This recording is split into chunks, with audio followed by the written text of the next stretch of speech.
Good morning.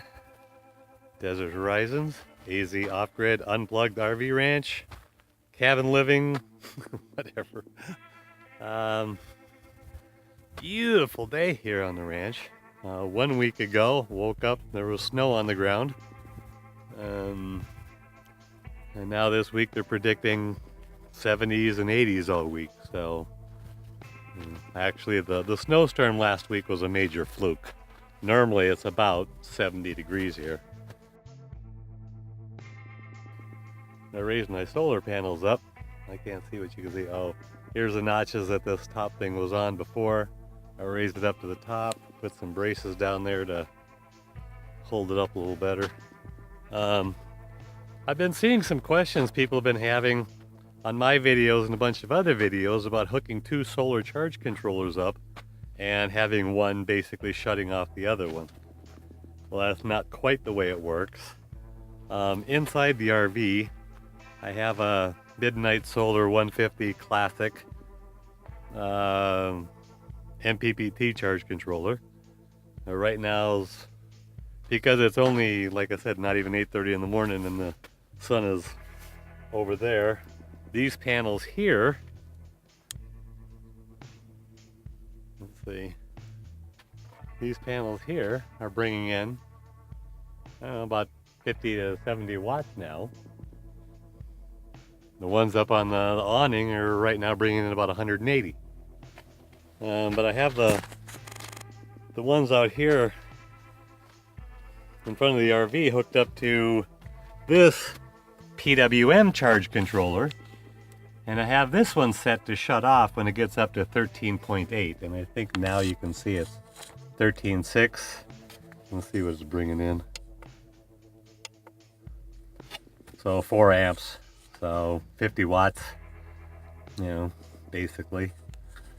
Like I said, but this one shuts off at 13.8, so in the morning, when the sun pops up over the hill over there, or over there, over there, it shines directly on these panels, first thing, boom, boom. And it'll charge, it'll keep working on those until like I said, I get up to 13.8, and then this one will shut off. And by then it's almost noon, or not quite, you know, I don't know. I just know that the panels up there, the 10 panels I have up there, I guess right now they're only bringing in about less than 200 watts. While the one over here was bringing in, you know, 50 watts or whatever, and it's been doing that for over an hour. I just, like I said, the main thing is to have the smaller one, I guess, shut off early. And I said this one's I got programmed to shut off at when it gets to 13.8.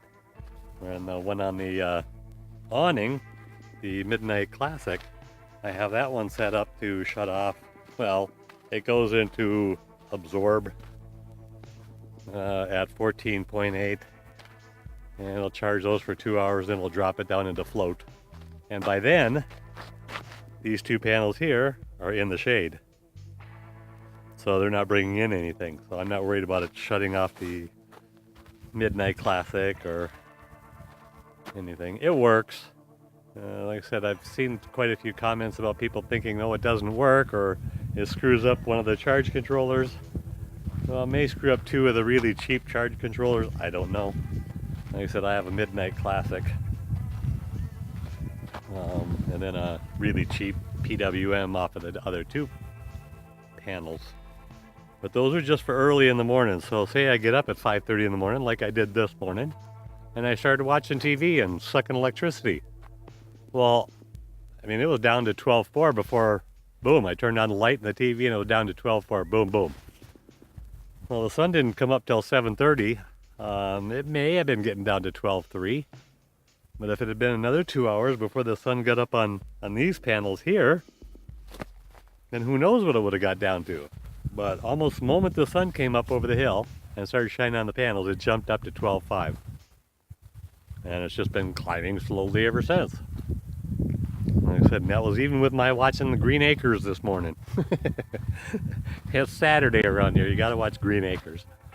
Gives me lessons on how it is I got to do what I want to do around here. So, I did some more math recently. I did a video on it and then I realized I screwed up on one of the math numbers, but it's basically if you take what you're paying now, I'll let you do the math on your own piece of paper. Yeah, take out a piece of paper and a pen and write down what you're paying for house payments, what you're paying for electricity payments, and what you're paying for water and sewer payments. That's all you need to worry about. Write that down on a piece of paper every month. What you figure you're going to spend every month. Multiply that times 12, and then multiply that times 5. That'll give you an idea of what your housing costs are going to be for the next 5 years. And then I said, if you bought a chunk of property, say for $5,000, and you spent $10,000 either on a cabin or an RV, and spent $3,500 on a solar system and $2,000 on water, that's all your expenses would be for 5 years, plus the gas you would use in your vehicle getting back and forth to work from your off-grid property. And I figured the gas would be the biggest expense of the whole entire 5 years. It'd probably be about, $3,600 a year, so that's about $18,000 I figure for 5 years. But if you add all those numbers together living off-grid, compared to the average numbers of where you're living now, if it's $1,000 a month for a house and $150 for electricity and $60 for water and sewer, you're going to spend $72,000 over the next 5 years. Whereas the way I had it figured out, the most you'd spend would be about $36,000 living off-grid and driving back and forth to work about an hour and a quarter each way.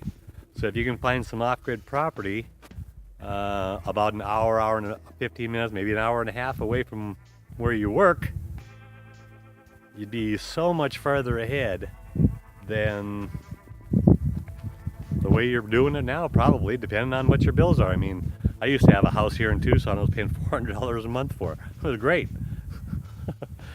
And of course, we hadn't moved to Oklahoma, so I had to sell that place. And then those numbers wouldn't have worked for moving out here off-grid. So, like I said, just kind of figure out your own numbers, and you'll see that for the little bit of inconveniences that I have to tolerate living out here, if I still had a job, to make an extra $36,000 over 5 years, that's $7,000 raise every year you're giving yourself, on top of all the expenses of moving out here and the gas driving back and forth. So everything's just beautiful around here.